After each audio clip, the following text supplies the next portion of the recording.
Donald Trump, of course, has tried every possible option to end the shutdown. He's blamed Democrats. Not only, but also, not only is Trump not trying to negotiate an end to the shutdown, he's now using it as a way to squash things he doesn't like, touting his shutdown as an unprecedented opportunity to cut more Democratic priorities. Hatred of immigrants, contempt for the truth, greed, and the abuse of power. We are fighting those same evils today. And we need to be clear, shamelessness is not and will never be a superpower. It is the mark of a villain. Kidnapping children is not what great nations do. Stephen Colbert and Jim Carrey don't just destroy President Donald Trump, they turn his presidency into a cinematic disaster so chaotic it makes reality TV look subtle. Trump struts through politics like an improv star who forgot the script but won't leave the stage. Colbert's sarcasm cuts sharper than policy, and Carrey's madness lights up the wreckage. Together, they expose the presidency not as history in motion, but as comedy on fire. A spectacle too wild to parody because it already is one. Well, I tell you, folks, I definitely did not call this one, but evidently The Late Show has outlasted the United States federal government. We're still open, and they done shut down. But you know what? Maybe this is a good thing. You know, the government hasn't been working that great lately. We have a president who started out when the country was together and had a wonderful leader, and he is tearing us limb from limb. Well, destroying every institution. Let's talk about this Donald Trump, even though we don't want to. Let's bring it on the panel for this. He's a car salesman. He's a used car salesman. Absolutely. And he's, you know, he didn't make America great again, but he did turn back the Obama. Colbert starts the demolition by treating the Trump presidency like a long-running parody that went several seasons too many. He doesn't even need to exaggerate. The material does that for him. Every policy rollout feels like a sketch that went off script, every press conference like a blooper reel in real time. Trump strides onto the world stage as if it's his personal reality set, complete with dramatic pauses, hand gestures, and the confidence of a man allergic to self-awareness. Colbert's genius lies in turning that spectacle into satire that feels painfully accurate. He paints Trump not as a villain, but as a performer lost in his own act. Someone who mistakes applause for accomplishment and chaos for charisma. Government shutdown. This has happened many times before, even since we've been doing this show. There's a process that you follow. When a shutdown starts, people are what's called furloughed, okay? They don't come to work, they're not paid, but when the shutdown's over, everyone gets their job back, often with back pay. But now, Trump is threatening to use this excuse to fire a whole bunch more people from the federal government, posting, "Republicans must use this opportunity of Democrat forced closure to clear out." Jim Carrey takes that idea and detonates it. His humor is physical, unrestrained, and perfectly suited for the human caricature that Trump has become. He turns every Trump outburst into theater, every tantrum into art. When Carrey mimics the grandiosity, it's not imitation, it's revelation. The president's gestures, his relentless need for validation, his obsession with optics, all of it becomes comedy gold in Carrey's hands. It's as though the rubber-faced comedian has found his ultimate muse in a man who lives as a walking exaggeration. Carrey doesn't need to invent satire. He just reflects reality with more honesty than the nightly news. Almost half of America at this moment believes there is a sinister deep state diabolically plotting to what? Give them health care? We in America are misinformed. Reality shows have warped our idea of what a hero is, or what the truth is. Together, Colbert and Carrey make Trump's presidency look like a script written by chaos and edited by irony. The jokes land because they're rooted in truth. Trump's leadership style, if it can be called that, operates somewhere between stand-up and standstill. He improvises policy like a comic riffing on a crowd he doesn't understand, turning serious matters into one-liners and contradictions into applause lines. Colbert highlights that absurdity with surgical precision, exposing how each new controversy seems less like strategy and more like improvisation gone wrong. The comedy doesn't need exaggeration. It's self-generating. Keep in mind, my friends, Republicans control all three branches of government, including both chambers of Congress, but somehow, none of this is their fault. The Democrats should know that they put the White House and the president in this position. And if they don't want further harm on their constituents back home, then they need to reopen the government. It's very simple. Pass the clean continuing resolution, and all of this goes away. Wow, that is weirdly threatening. Carrey amplifies that energy by showing how Trump's personality devours logic. He's not a leader so much as a brand that refuses to be quiet. Every public statement is a billboard for his own myth. Every contradiction is marketed as confidence. Carrey's brand of chaos mirrors Trump's, but with intention. Where Trump stumbles into absurdity, Carrey weaponizes it. He uses exaggeration not just for laughs, but for clarity, turning confusion into a mirror that reflects the absurdity back at its source. Jim Carrey takes on Donald Trump. This whole thing has brought back my 8-year-old self. It's been a gift from God. It's like literally like brought me back to 8 years old, where I used to sit in my room. Trump is toast. Yeah, man. And so you just kind of digest the news of the day. It's an affirmation. Robert Mueller. Robert Mueller putting the squeeze on the president. Just to relieve the stress. You know what I mean? Colbert digs into the irony of Trump's self-image. The current president of the United States still acts like a man auditioning for relevance, mistaking the Oval Office for a green room. Colbert skewers how Trump's obsession with ratings has turned policy announcements into cliffhangers. Every new initiative feels less like governance and more like season promotion. The president's strategy is simple. Keep the cameras rolling no matter the cost. Colbert doesn't have to craft jokes. The administration writes them daily. By 2025, the Trump presidency has become both spectacle and survival act. Between the endless rallies and televised feuds, the country has adjusted to governing by entertainment. Colbert mocks how political briefings now resemble late-night monologues, complete with applause breaks and moral confusion. He captures the surreal image of a president treating diplomacy like improv and crises like callbacks. The line between politics and parody has vanished, and Colbert stands on the ruins, laughing at how willingly the audience still claps. Not everything gets defunded in a shutdown. For instance, Trump's military deployments to major cities will continue, as will his immigration crackdowns and deportations. Come on, why are we keeping only the unpopular parts of government? You don't see Disney launching a new Star Wars spinoff, Baby Jar Jar? The Trump administration is using some taxpayer-funded government websites to push their own political messaging, which many are saying is illegal. Jim Carrey takes that premise and paints it, literally. His artwork, often explosive and unfiltered, captures the mania of Trump's America in strokes that border on prophecy. His depictions of power, ego, and delusion feel like visual echoes of everything Colbert verbalizes. Carrey's comedy is physical, his art emotional, but both share the same conclusion. Trump is the first president who turned absurdity into ideology. Every meltdown becomes a performance. Every contradiction becomes content. The man doesn't govern. He improvises history with the confidence of a showman who's never heard the word cut. Colbert thrives on those contradictions. He dissects Trump's policies like punchlines, showing how slogans replace solutions and deflection substitutes for strategy. He mocks how the administration's every misstep is spun as genius, every failure as a secret victory. Trump's defenders treat consistency as weakness, and Colbert highlights the absurdity of it all. The way facts bend to ego, truth folds under branding, and accountability dissolves in applause. He turns confusion into clarity through humor, proving that laughter can be sharper than outrage. Carrey adds energy to that revelation. His mockery isn't just external, it's cosmic. He treats Trump as a character who accidentally escaped a sketch and decided to run the world. In Carrey's eyes, Trump's presidency isn't a tragedy, it's slapstick performed on a national stage. His exaggerations reveal a truth no political analyst could, that the president's greatest achievement is making everyone forget the line between parody and reality. Carrey doesn't ridicule to insult, he ridicules to remind. He turns power into performance art, proving that absurdity doesn't just expose truth, it amplifies it. You want to see something interesting? Everybody is saying, well, not everybody's saying. I sound like Trump now. Everybody's saying. Everybody's saying. The guy down here saying. There's a guy under here saying it. The voices in my head are saying. Yeah, people are saying. That's his thing. People are I've been on the receiving end of one of the tantrums. I met with him twice. And What'd you do?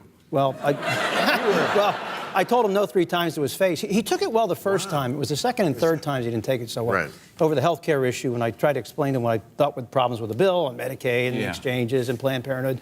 And the second time I told him, he said, well, I told him I was opposed to the bill. And he said, why? I said, this was on a Thursday. And he said, why? He said, why? I said, well, for the same reasons I told you on Tuesday, 2 days before. And then I went through the issues, and he cut me off, and he said, you're going to destroy the Republican Party. I'm going to blame you. It's your fault. You know, the tax reform is going to go down. You're going to destroy the Republican Party because he couldn't remember what you said on Tuesday. No, because I wanted to vote for the health care bill. He said he was going to take down tax reform. I finally interrupted him after about, it seemed like going on forever. This was in the cabinet room getting laid into here. I said, Mr. President, you telling me that this... You said Mr. President? Yeah, of course. The collaboration between Colbert's intellect and Carrey's chaos forms a perfect comedic storm. Colbert provides the logic, Carrey supplies the lunacy, and together they reduce Trump's mythology to rubble. They don't attack him with anger, they dismantle him with laughter. The beauty of their destruction lies in its effortlessness. Trump's contradictions collapse under their own weight once exposed to humor that doesn't flinch. Colbert zeroes in on the president's obsession with legacy. He paints him as a man who builds monuments out of mirrors, desperate to see his reflection immortalized. Every speech becomes an exercise in self-praise, every rally a therapy session for his insecurities. Colbert finds the humor in the tragedy that America's highest office has become a stage for one man's ongoing audition. His sarcasm slices deep, revealing that beneath all the bluster lies the same fragile ego that once obsessed over television ratings. Carrey takes that fragility and explodes it into spectacle. He reimagines Trump's leadership style as slapstick without timing, a comedy routine where the punchlines never land, but the performer refuses to leave the stage. His humor exposes the desperation behind the swagger, the emptiness behind the confidence. Carrey's brilliance is that he can embody the absurdity so completely that it becomes uncomfortable to laugh. He transforms mockery into a mirror, forcing the audience to see the farce they've normalized. Generals, meet Captain Cankles. Here from a true paragon of masculine fitness, Donald Trump. That shamble up to the mic was about as high as his energy got for the whole day. The president is so anti-woke, he's barely conscious. Trump didn't love the crowd. I've never walked into a room so silent before. That's the tradition. They're supposed to be nonpartisan. As the year unfolds, the Trump administration continues to provide an unending stream of material. From impulsive decisions to contradictory policies, every day feels like an open mic night at the world's most chaotic comedy club. Colbert watches in disbelief, crafting jokes that double as journalism. He mocks the way Trump measures success, not by results, but by reactions. The economy fluctuates, alliances strain, and yet the president celebrates social media engagement like it's foreign policy. Colbert's humor thrives on that misplaced priority. He doesn't need to invent satire, he just has to report it rhythmically. Carrey builds on that energy by turning each new scandal into theater. His performances blur the line between parody and performance art. He channels the spirit of chaos to expose the spirit of denial. When Trump blames others for his failures, Carrey turns it into pantomime. Grand gestures, exaggerated expressions, all capturing the essence of a leader allergic to responsibility. It's comedy as diagnosis, art as commentary, truth as spectacle. Colbert and Carrey share an unspoken understanding. Trump's power isn't political. It's theatrical. He controls the narrative not through truth, but through volume. Every controversy, no matter how damaging, becomes another scene in the endless production of self-promotion. Colbert exposes it through irony. Carrey annihilates it through exaggeration. Together, they strip away the illusion of grandeur, revealing the raw absurdity underneath. Generals, meet Captain Cankles. Here from a true paragon of masculine fitness, Donald Trump. That shamble up to the mic was about as high as his energy got for the whole day. The president is so anti-woke, he's barely conscious. Trump didn't love the crowd. I've never walked into a room so silent before. That's the tradition. They're supposed to be nonpartisan and sit there stone-faced. It's like doing stand-up for Easter Island heads. If you don't like what I'm saying, you can leave the room. Roger that. Colbert dives into Trump's relationships with his allies and rivals, pointing out how diplomacy under his presidency has turned into a schoolyard performance of who claps louder. Every meeting becomes a battle for camera angles, every summit an audition for relevance. Colbert mocks how the president's idea of global leadership resembles reality television more than strategy. His jabs are sharp because they're rooted in truth.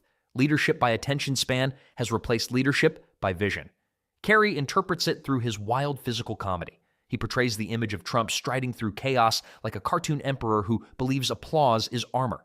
Every policy debate becomes a parade of overacting. Every scandal, a scene from an unending sketch. Carrey's chaos captures what words can't, the sheer unreality of a presidency that treats consequence as optional. He embodies the absurdity until the audience can't help but see it. Colbert mocks the language of the administration, the endless slogans, the recycled catchphrases, the deliberate vagueness. He breaks it down like a linguist examining an alien dialect. Every statement he points out sounds like it was written by a committee of contradictions. His jokes don't just make people laugh, they make them think. He transforms confusion into commentary, absurdity into accountability. Ted Cruz also weighed in to say how fun he thinks it is that only Democrats would be affected. President Trump is going to use that as an opportunity not to tell people you're furloughed for a few days, but instead to send pink slips and to get rid of left-wing bureaucrats who are imposing left-wing priorities that are contrary to President Trump's priorities. Yes, we need to get rid of people who are contrary to President Trump's priorities.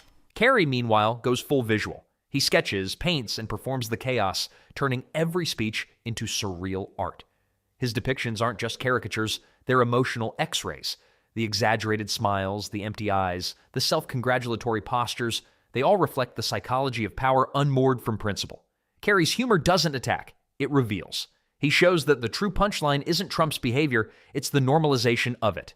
Together, they expose how Trump's presidency has rewritten the meaning of leadership. Colbert calls out the dysfunction with polished wit. Carrey mocks it with unrestrained energy. They complement each other perfectly. One intellectual, one instinctual, both devastating. Trump's insistence that everything he does is historic becomes their favorite target. Colbert translates it as delusion. Carrey paints it as performance art. The result is comedy so layered it borders on catharsis. The brilliance of their destruction lies in contrast. Colbert's humor feels like a mirror held up to the absurdity. Carrey's feels like a hammer smashing through it. Colbert analyzes, Carrey dramatizes, and the combined effect is total dissection. Trump's carefully crafted image of invincibility crumbles beneath their laughter. His presidency, built on spectacle, can't survive being outperformed by two men who understand theater better than he ever could. Colbert ends his nightly segments not with anger, but with exhaustion masked as amusement. He laughs because outrage has become repetitive. He knows that Trump's strength lies in chaos, so he uses humor to diffuse it. His jokes aren't just punchlines, they're pressure valves for a nation on edge. Carrey, in turn, transforms that frustration into expression. He paints, performs, and laughs through the madness, channeling collective disbelief into creativity. Watch this week. What I kept thinking was, it all comes down to this case of narcissistic personality disorder. We've all talked about it since you've been on the public scene. But we see it in real time. Somebody really unraveling, spiraling toward madness. So I'm an asshole? Is that what you're trying to say? No. We're talking you're not talking about You're talking about something else. Their combined effect is devastating. The president who once thrived on dominating the news cycle now finds himself reduced to its punchline. Colbert's intellect dissects his every move, while Carrey's madness amplifies his flaws to mythic proportions. It's not hate, it's exposure. Humor becomes the weapon that strips the illusion of power bare. Colbert observes how history will remember this era. It won't be as a period of strength or vision, but as an experiment in how long performance can substitute for policy. Trump's greatest legacy, Colbert suggests, might be proving that charisma without competence isn't leadership. It's theater without direction. His jokes land with the weight of prophecy wrapped in laughter. Carrey closes the show not with words, but with imagery. He imagines the final scene of this surreal presidency, the stage lights dimming, the applause fading, and Trump still standing there, convinced the show isn't over. It's the perfect metaphor for a leader who can't distinguish reality from performance. The curtain falls, but the performer refuses to leave. What remains, as Colbert and Carrey finish their demolition, isn't just laughter, it's revelation. Trump's presidency, once a spectacle of defiance, has become a cautionary tale of ego unchecked. Colbert's satire and Carrey's absurdity combine to form a truth sharper than anger, that history doesn't reward the loudest, it remembers the wisest. Their destruction is complete not because they mocked him, but because they showed the world what happens when leadership becomes entertainment and truth becomes optional. And as the metaphorical lights fade on this long-running political comedy, the audience doesn't cheer. They exhale. The laughter lingers, not out of amusement, but relief. Colbert and Carrey didn't just destroy Trump, they liberated reality from his performance. History, as always, will have the last laugh. And this time, it's written in irony, not applause.